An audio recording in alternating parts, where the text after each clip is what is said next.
Let's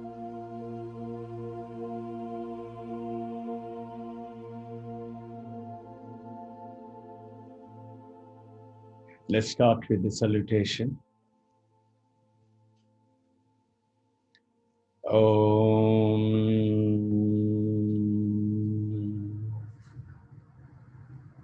Asato Ma Satgamaya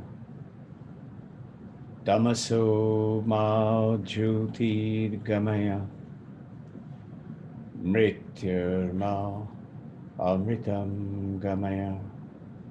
Om Shanti Shanti Shanti.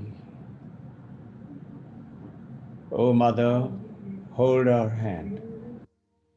Take us across to this beautiful journey. Whether we do it knowledgeably or ignorantly. Take us across from unreal to real, from darkness of ignorance to wisdom of light. Om Shanti, Shanti, Shanti. Very good. So welcome to everyone. Looking forward to a session once again. You know, all of us are absolutely are craving for everything in this universe. We want everything. And yet we grow up and realize that we are born and we are tied up to this body.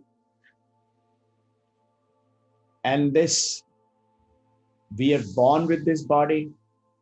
We grow old with this body. We learn apparently with this mind and with this body various skills and various wisdom and knowledge through our mind. And subsequently put data and feed as our parents and teachers. We continue to pay attention to this body. We have as we grow, we want success and more and more acquirement, assessments, money, name, fame. We want good body. We want a peaceful mind. We want everything. And then we have issues and sufferings and sickness and disease as we go past the youth. And even during the youth. I was just listening to one of the top conscious consultant of consciousness. And he was sharing with that he had a twin brother and how he came into the study of the consciousness and the neurophysics. He said when he was about 4, 5, 6 years of age, early childhood, and he shows the picture. Both of them were playing outside and they had a tree house in the garden, an American. And the younger boy who was though twin, but born after him, climbed up very hyper. And while playing, he fell down from the top of the tree house and fell on his head. And this boy was rushed off with a helicopter immediately to the hospital. He was released. He was saved, but his brain was very poorly damaged. And all along his life, he continued to live a terrible life of a handicapped person. The younger brother continued to live. The elder brother, who is the scientist who is sharing, he says, I grew up seeing my brother neurologically, totally, absolutely like a vegetable. And my father asked me to take up this study. He is talking about David Chalmers, who we have shared earlier, an Australian neurophysicist running the institution in NYU, New York University. And he has this mind-brain consciousness unit. This hard facts of the consciousness, with David Chalmers talking about, this modern philosopher, scientist, neurophysician, is talking about the same thing. He said, I took on this and I continued to see that how my brother suffered, and I wanted to find the answer. And then he says, the neurophysicians of the Western world have not found it. And there is a huge gap between the mind-brain control to what is making the actual consciousness. When we see a Google car parked next to me, whether in California or Tokyo, and I find that that car is being driven possibly better than I am driving, but it doesn't have what is called the first person experience. The something is in me, which besides my urge to have more, and more, is there something? And this something we come to realize subsequently later and later in our life. And then my sons and daughters, who may be 16 or 20 years old, and he said, oh, dad, oh, mom, you're not fun anymore. Earlier, I used to love to go to the parties and do idle talks and gossips and quite enjoy it. And slowly we realized, what is the meaning of all this? So there is something which is taking me, whether unconsciously or consciously, going through the basic four principles of the Vedanta: Artha, Kama, Dharma, Moksha. We are all searching for Artha more and more, and Kama, the sensual pleasures. The more we grow up, the more we become aware of our body from a tiny baby, and we look at our body as an asset, and we want more sensual pleasures. And the more we have enough, we try to escape, initially through books like cartoons or televisions or mobiles or WhatsApp chat or Facebook, and then subsequently want higher thrills and go on to the sensual pleasures or go on to the drug addict. And eventually realize this is not it. Some of them learn to recover from it. And there's a beautiful study, lots of studies going on in this world, and in which they are understanding that it is not those material things. There is something else. And in India, Bharat, Brahma Jyoti, Bharata, we are always looking at first, dharma, doing things the right way. I know I can jump the traffic light. I know I can evade the income tax, but I must pay. Dharma, being righteous.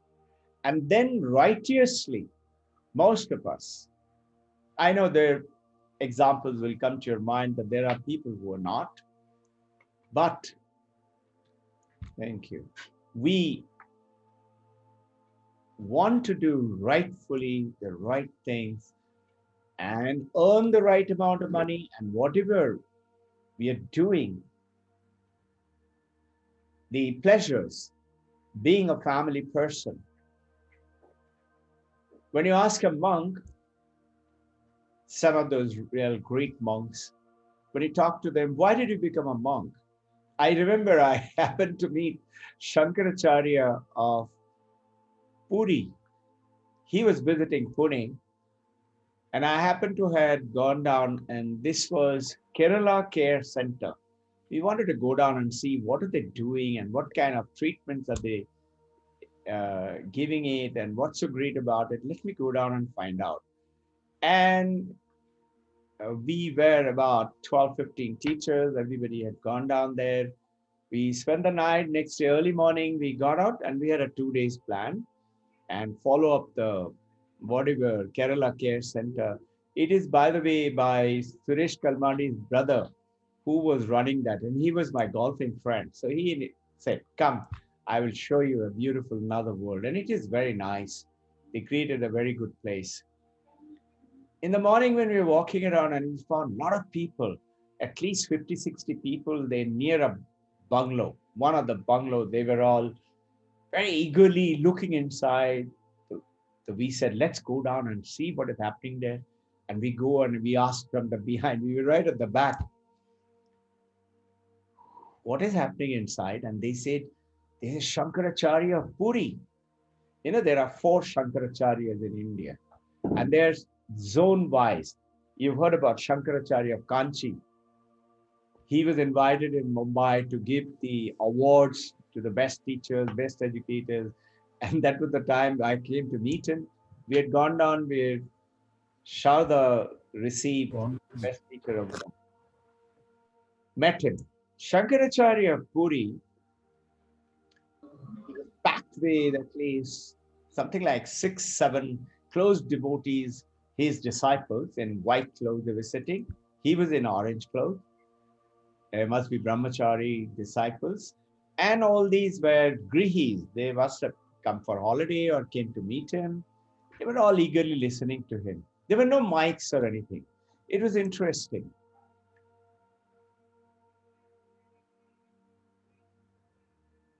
We were little behind the rows of the people, and I was thinking in my mind, I want to meet him. I want to talk to him. And notice how sensitive they are.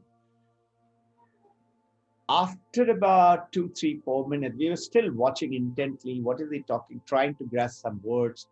We could hardly hear him because there were no mic or something, but interested. Very nice, glowing personality, a little plumpish. There's always a saying in Bengali, they say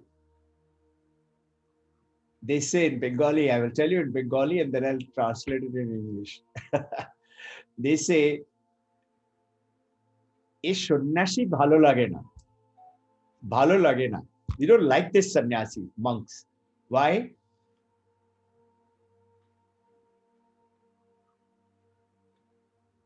Konkaler moton roga ki hatir moton mota. Meaning they are either fat like an elephant or like a skeleton. So why is this fat like an elephant? Because we have devotees and who love the monks and they love to feed them. You'll be amazed, in Sri Lanka, they have a federal law that you are not allowed to feed the monks. Why? Because the monks are looked after by the country, like the Raja is supposed to look after. So that's a Buddhist country. So they have passed the order that the monks will be taken care. And the monks are falling sick frequently because of overeating. So they made the federal law. It was wonderful to read that law was pasted all over. Don't feed the monk. In Bangkok, I happened to go down to one of these great center. One of our devotee only, Santosh, had taken a Santosh Chavan. We had all gone down and I was to give talks over there. And there I went down to meet this beautiful center, huge. Started off by a lady at about 50s with only 500 rupees worth of bath. And she has made it grow because devotees love into a 10 square kilometers center. Huge, unbelievably beautiful. And there the monks invited us to come from India. We had carried a little present for them. And they not only gave it, they also presented us the Buddhist monk dress to us. We were elated. And there I noticed the monks were continuously being fed with food, food, food. Lots of devotees were coming and we were also eating with them. They were eating everything. So this is not what the monks are wanting. Monks are talking about, why did you become a monk? I asked when I Shankaracharya, why did you become a monk? Eventually, towards the end, suddenly he did like this. I was thinking, I want to meet him. He did like that, sitting inside. We were outside. So that brahmachari went and asked him, who is he calling? Everybody was thinking it is him. And he talked to him something. I was in my usual white clothes and he said for him. So I went forward and I said, yes, sir. You want to meet me, right? I said, wow. I said, yes, sir. You wait.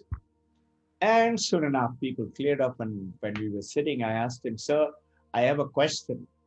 He said, go ahead, shoot. Very good English. I said, sir, why did you become a monk? He said, you know what? I've gone to Germany to do my final master's in engineering. I did my PhD and I came back to India and I was posted in Coimbatore. I was looking after a German company and the MD was a German. And there, one day, he is a staunch South Indian Brahmin. One day he heard that there is a monk who has come to the town, Coimbatore town. He went down to meet him. And meeting that monk, he said, he gave me a fruit, an apple. He was alone. And there was the owner of the bungalow was sitting in front of him when Shankaracharya, then a civilian, went down to meet him, young. He says, I found this white clothes, the typical South Indian, the white half sleeve and pants he was describing. He was with his head down on his feet and crying. So I waited outside. After a while, this man came out and he said, please go in. So he went inside and he said, I asked the monk, why was he crying? He said, why don't you ask him? So I looked at him. He was standing at the door, small hut. In the rich bungalow's house, they made a hut for Shankaracharya. So he looked at him questioningly and he said, I'm the owner of about 20% of Coimbatore town. And I have apparently everything, but I realize I have nothing. And this is what is the search. He gave up. He said, if I am trying to take up that path like this gentleman, instead of taking that path, why don't I go straight to that path where this gentleman is crying after traveling 20, 25 years, acquiring so much of wealth and coming and crying in his feet? Why don't I become like him? And he said, I renounced everything. Same day I traveled. And he explained. Some other time I'll tell you the story. Today's session is not with that story, but it comes to me to share with you. He said, and really, he said, I give up everything. I carried 5,000 rupees those days. He said, I carried it with me. And insecurity was there. I carried 2 pants, 2 shirts, and 2 suits with me. I didn't know what was I doing. I took a train and went towards the train which was going towards north. And then I changed in between at the end and went further north. And then I got down somewhere. And he said, eventually, I gave up everything, including the money to a pandit in a temple right on top. And I said, this is good money. Keep it. Use it for your temple. And he said, God alone will take care of me. And this is the search in dharma, artha, kama, and then towards moksha. Notice, let me get down to the slides and start with a little bit of sessions today. Okay, dear devotees. This single pointed is the symbol of the dedication fingering. See, we are chasing for artha, kama, and then also we are wanting to do dharma. The fact that we all are together and spending a good time on a Sunday and talking to each other and listening. A few only choose to do that. Most of the people watching cricket match or football or maybe a movie or eating good Sunday breakfast. Few of us have chosen to search for deeper truth, that secret, what we are wanting to find out. This single pointed, unflickering, is the power which is there, which takes us to the power which is within us. And this is when you get connected to that, suddenly you find that this body, which is giving you pleasure, which is making you search for more and more and more, and body and relationship and fun, and suddenly it grows. You grow old with the body, you become sick with the body, you die with the body, but that's not you. How could it be? Remember Mandakya Upanishad, four states: Jagrat, awaken, ma, and silence; Jagrat, dream state, and deep sleep state; Jagrat, Swapna, Sushupti, and then silence. These three states, just look at it in the Sushupti. Reflect, you all are advanced yogi now. And we wanted to know who is this. In Swapna, I was there. My body was lying on the bed, but I was there. Remember Janak Maharshi, that story. Ye sach, wo sach. And eventually, Ashtavakra, his guru, tells him, Maharaj, na ye sach, na wo sach. I will revise that story some other time. But here, Janak Maharshi said, that means nothing is such. Kuch bhi sach nahi hai. The Ashtavakra says, tell me, when you were defeated by the enemies, when you lost everything, were all these queen and the soldiers and the kings and everybody was present there? Was the kingdom there, the throne there? He said, no, I was defeated, I was alone, I was tired, I was exhausted. He said, but you were there. He said, yes, I was there. That you were there. It was a different feeling of defeated a king. And he said, now that you are here sitting in a throne with a queen and with your kingdom and the generals and everybody's waiting for your signature to run the kingdom, are you there? He said, yes. The Ashtavakra Muni tells him, now wo sach, na ye sach. He said, then? He said, tum hi sach. So this, dear devotees, is that tum hi sach, is that one which is we are, is the one which we need to search for. And that can only happen through the journey of the meditation. This is the single flame takes up the journey. So I coined it as ultimate selfie. What is this ultimate selfie? You know, selfie, if you notice the today's modern days, everybody loves to take a selfie to show who am I and what do I actually look like. They make various comic faces also sometime, and sometimes looking very serious, and take various pictures to find out who am I really.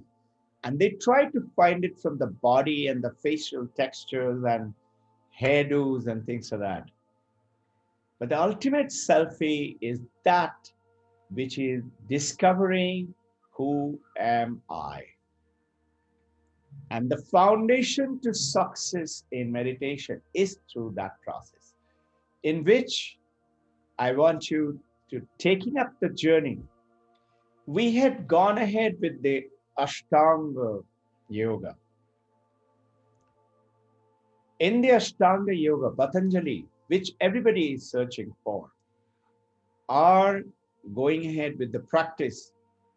We've gone through the yama, we'll go through it, niyama, asana, pranayama, pratyahara, dharana, dhyana, samadhi. 8 limbs. These are the 8 limbs, which are the ones in which the Vedanta, what Shankaracharya did, he almost with a touch of humor, he has utilized all those 8 limbs of Patanjali, but he's along with that brought in 7 more limbs. And we will go over each one of them subsequently. They take a little time to understand. But you know the yama, the niyama, and then he's brought in tyaga, renunciation, maunam, silence, desha, a place. It should be selected onto a place. And kala, a particular time. And asana, posture. We have to learn to sit properly and without movement. No movement at all. Moola bandha, locking. Locking will explain as the time comes in. And these deha samyanam, this is the posture of the body, not like a rigid dried up tree. We are sitting still, but there should be suppleness, there should be comfort, there should be easiness, and yet. And then dishtiti, fixing of the vision, though eyes are closed, but fixing of the vision in a certain manner. And then comes prana sangramam, the breath control. Going into pranayam, controlling of the breath, and dharana, pratyahara, is withdrawing from the senses. Generally, pratya ahara. Ahara means eating in Sanskrit. So we eat with our mouth, but we also eat with our eyes and smell with our nose and get the data of the world and bombarding our mind through the data coming through the eyes and ears and nose and touch and taste.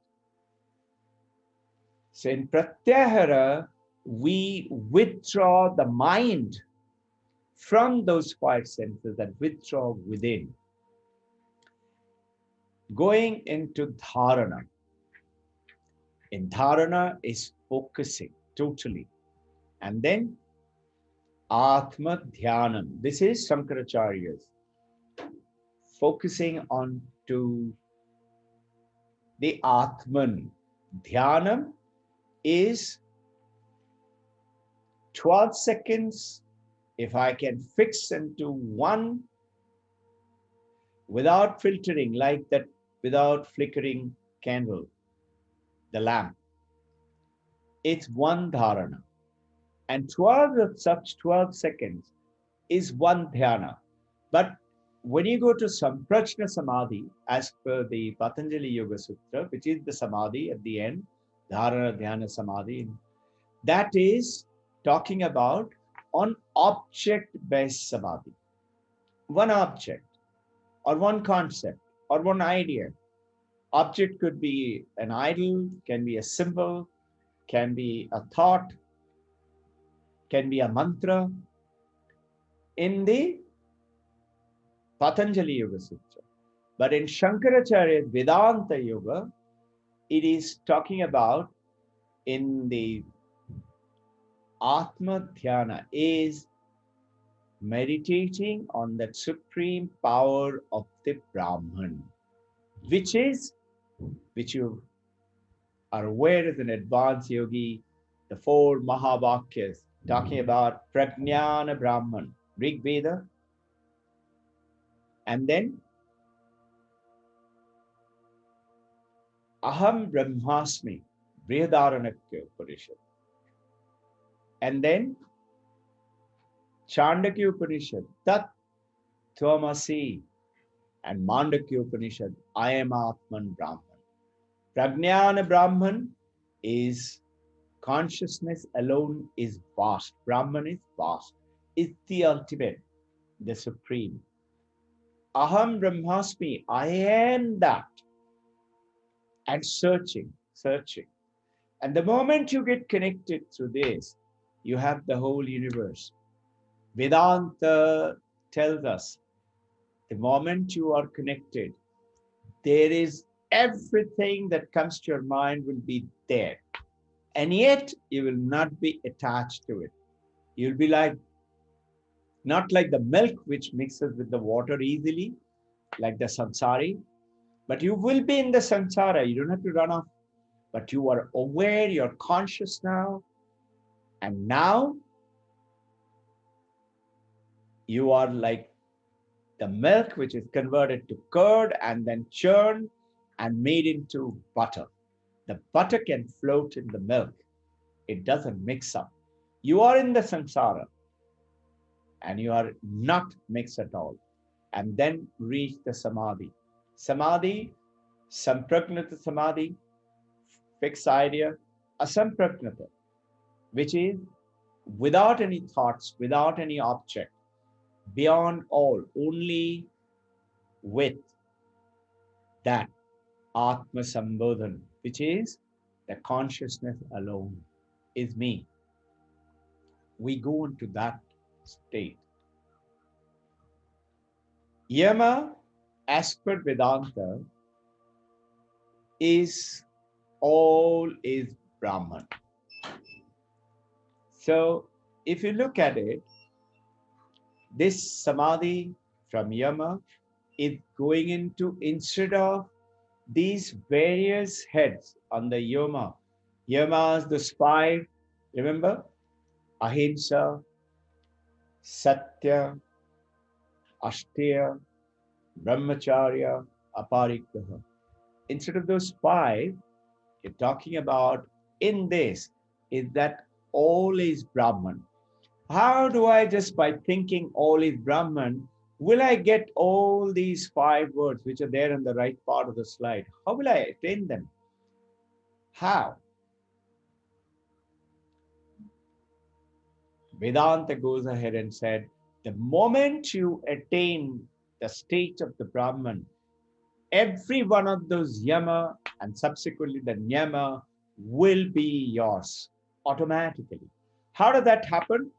Let me tell you a story. Here we come across, the Vedanta tells us the story of the princes of Kashi.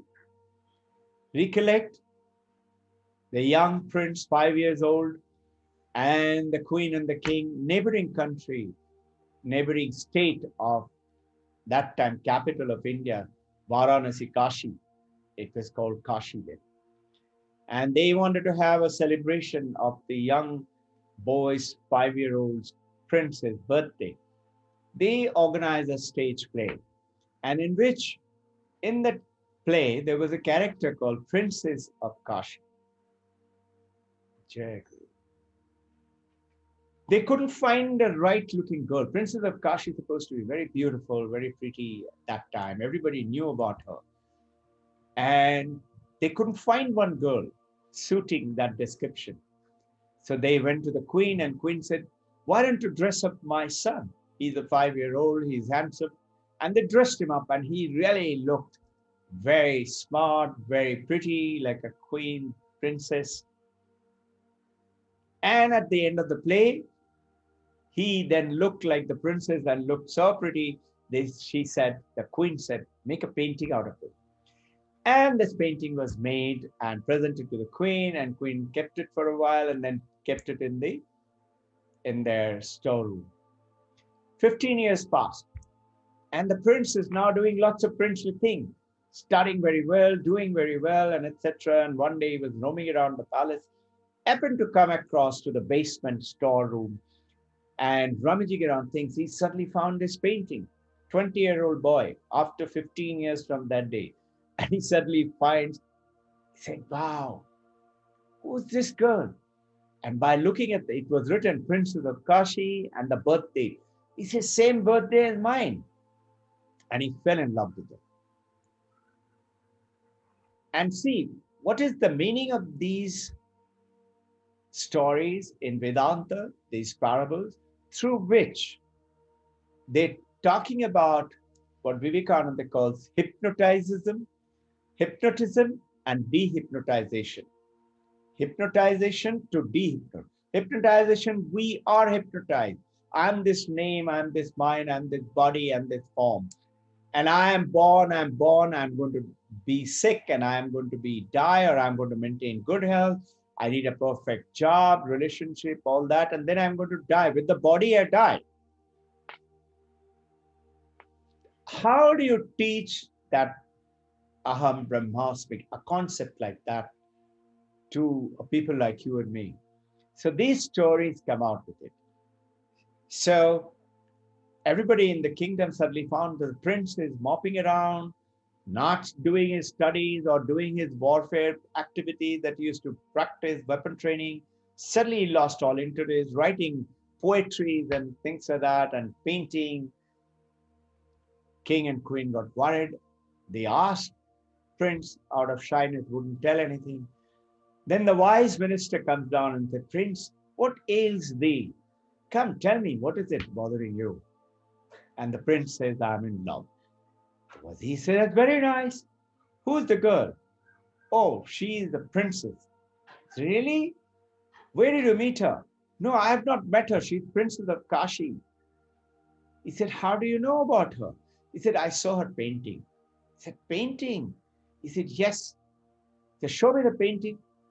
So he takes the minister, takes him to the basement and shows the painting. And the moment the minister sees the painting, and he tells the prince, you better sit down. This is not the princess of Kashi.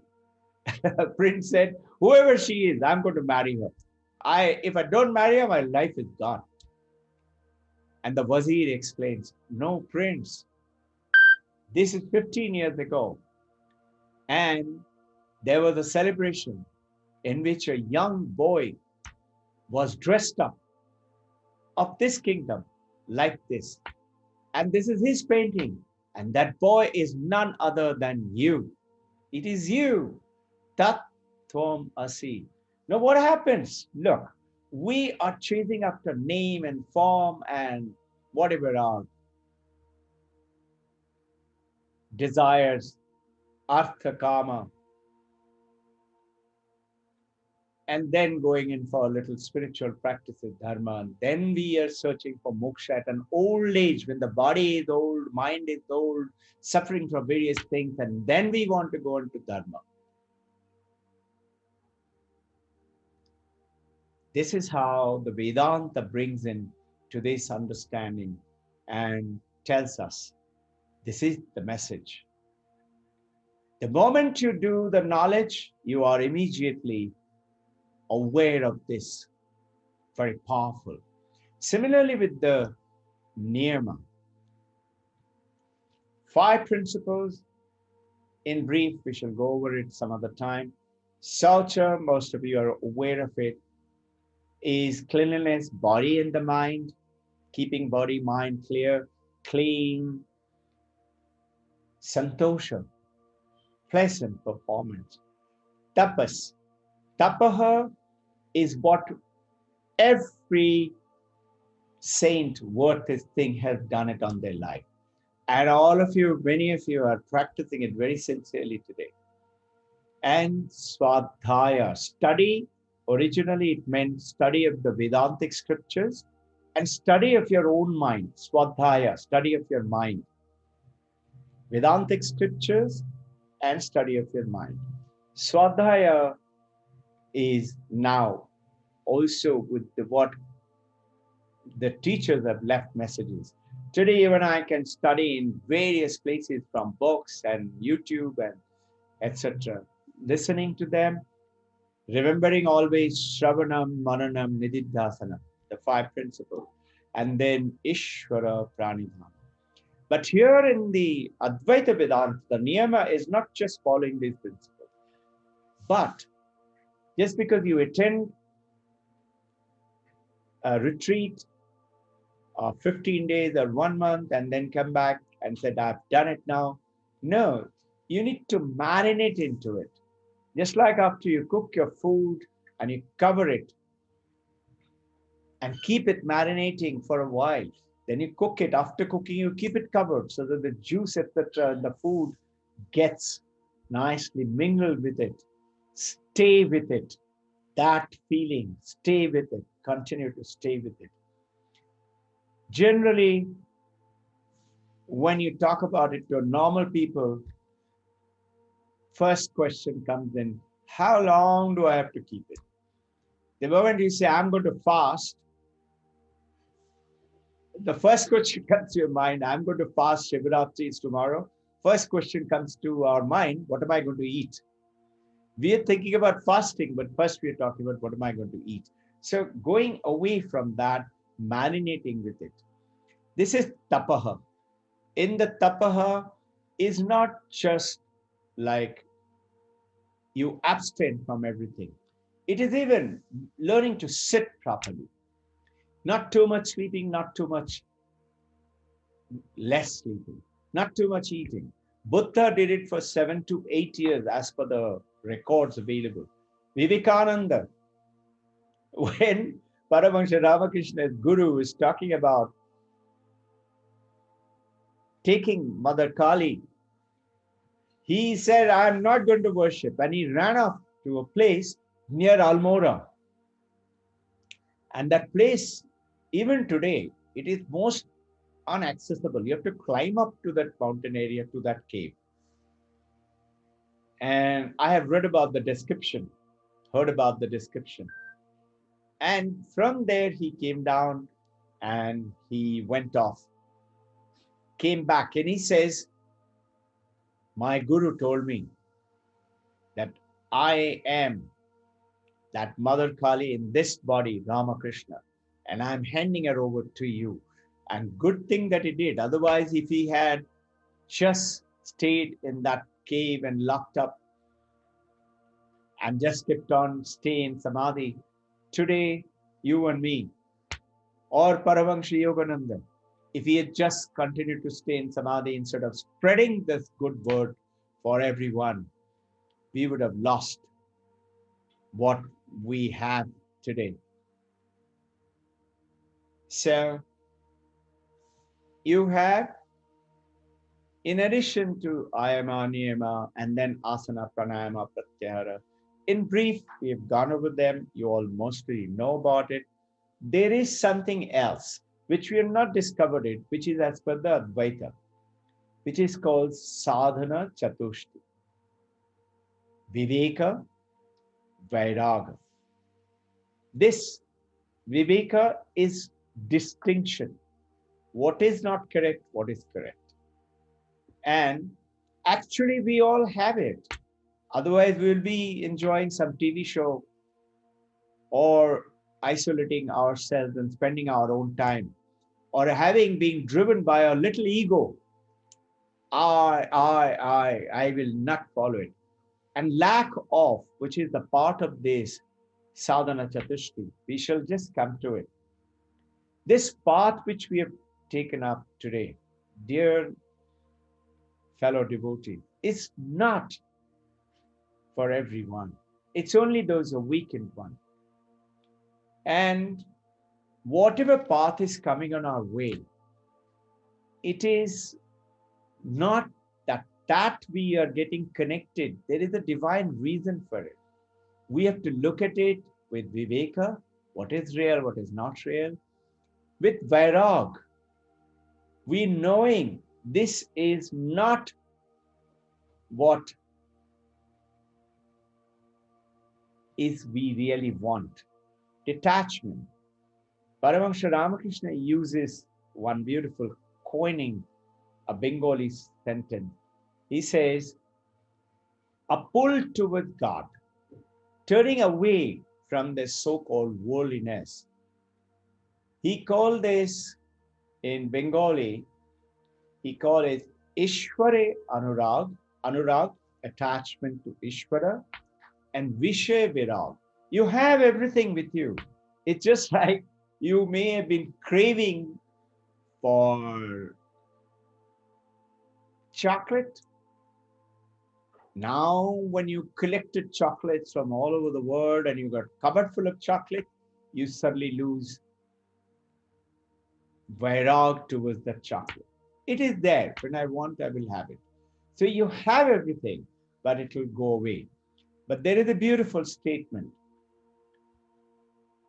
It is only a king who can act like a beggar. A beggar cannot act like a king. And if a beggar acts like a beggar, it is by compulsion. But a king can act like a beggar while he has the full wealth. So realize the understanding of the Vedanta. You don't have to run off, isolate yourself, continue to do whatever you're doing, but do it 100% and do it with purity, with truth. Those yama and the niyama. When you follow those principles, do's and don'ts. Yamas are the do's, don'ts are which you're not supposed to do. And with that, when you do, and when you acquire, you will suddenly feel like a detachment comes to be within what you acquire. This Tapaha, Buddha, 7 to 8 years, and this is that famous girl who went ahead and gave her the food. You notice how, like a skeleton, he had become. 7, 8 years, he almost hardly ate anything. This is the first meal after 14 days when he did not eat anything at all. Now, being non-violent, ahimsa, it is West today, Western world, advanced world is showing more and more. We want more and we want more and we want more. And India is showing how little we need actually to live.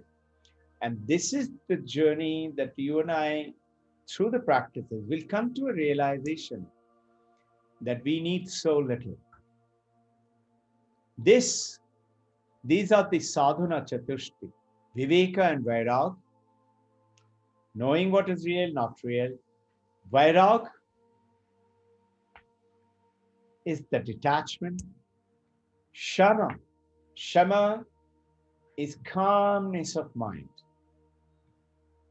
Not picking up fault with people, anyone. Not letting the ego come up and say, I am different. And these guys are all stupid or down there. Dhamma, controlling of the senses. And this is where comes that instead of pratyahara, the senses are going out, grabbing the world and bombarding the mind. And the mind is so restless because of which. Dhamma, controlling of the senses. And then uparati, when the senses are controlled, utilizing that controlled sense towards driving within. And titiksha, sticking onto it, holding onto it, not letting it go. These are not just talks, we could just say these are all written down anywhere. No, this is where it is not doing something like yoga. It is becoming aware of this. Samadhana. Samadhana is studying of the scriptures, Vedantic scriptures, and also sharing with people. And then having Shraddha, whatever it is that I have been placed by the Supreme, connection, connecting, getting connected, looking at it with respect. Then mumukshattam, mumukshattam, mumukshattam, and ardent desire for searching, for search and acquiring them. With this, we come to an end of today's session. You have about 5 minutes left. If you would like to ask any questions, you are welcome. Please go ahead. Any questions, any comments, any clarifications, any comment? Welcome.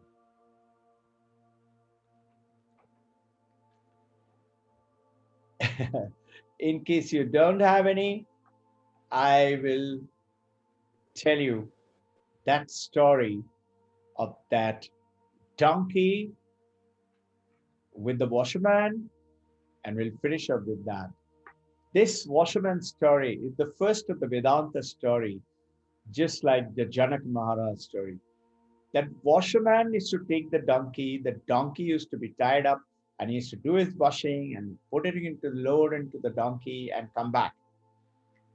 This day, when he went there, miles away from his home, and when he reached there and he realized he has forgotten the rope to tie the donkey with.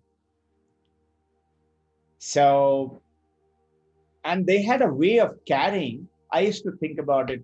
Why didn't he have the rope? Because he must be carrying the clothes, tying it up on the donkey. No, they have a beautiful way. I've seen it. That they tie with a cloth only the two sides of the donkey, the two weights like a bag. In the center, they will tie with another piece of cloth. So the two bags are hanging left and right side, and it is balanced. And donkey is walking slowly, so it doesn't fall off. They don't carry any rope with it. This rope generally is kept around the neck of the donkey. And when he finds it is not there, he said, now what do I do? If I leave him and go off to wash, the donkey will wander away. And comes a wise man. These stories you have heard, but understanding it, realizing it, what happens? The wise man says, why are you looking so worried? He said, oh, sir, I'm doomed today. I cannot do my washing. He said, why? He said, I don't know how to tie the donkey. I've forgotten the rope at home. The wise man says, don't let that bother you. Show to the donkey you're tying without a rope, but show as if you're putting a rope around the tree, around the neck, and showing. Make sure the donkey sees it. And then go and start washing. Donkey won't go anywhere. He said, really? And he does it. And he goes ahead, starts washing, and keeps looking back once in a while, and he finds donkey is standing still, eating grass, not moving. Very happy, finishes washing, drying up everything, end of the day, puts it back into the donkey, and he says, come on, donkey, let's go. Donkey is not moving. He said, now what happened? Why is the donkey not moving? And he whacks the bottom of the donkey. Come on, move. Donkey is not moving at all. Now I said, now what am I going to do?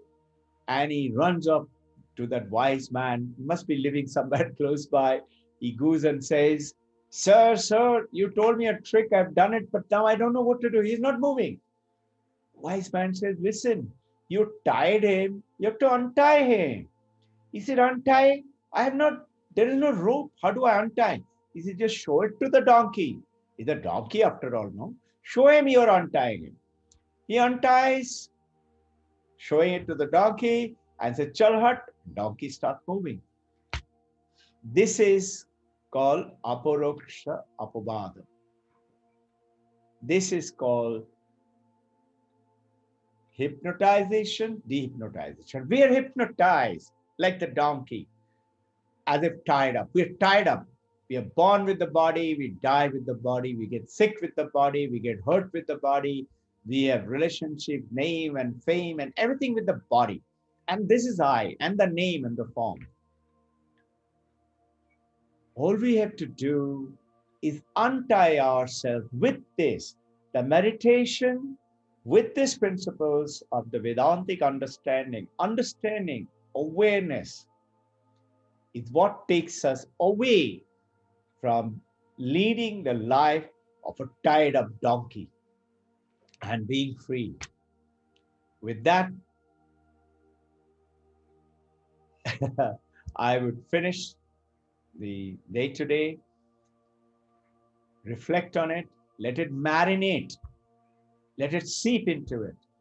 There is a man who came from New York. He was working in Wall Street. I happened to meet him. And the monk who met him, he's talking about this story. And this is at Mayavati ashram. It is the remotest ashram of the Ramakrishna mission, where he was sitting under a tree and reading Ashtavakra. So this monk, he went and asked him, "What are you doing?" He said, "I'm reading Ashtavakra and I'm very unhappy." He said, "Why?" He said, "I took 60 days holiday, Himalayan holiday, and I thought along with the holiday I would get nirvana. But 60 days are almost finishing. I haven't got nirvana." And this monk explains to him, "It is not like this. It is not holiday package along with nirvana added up into the within the bracket.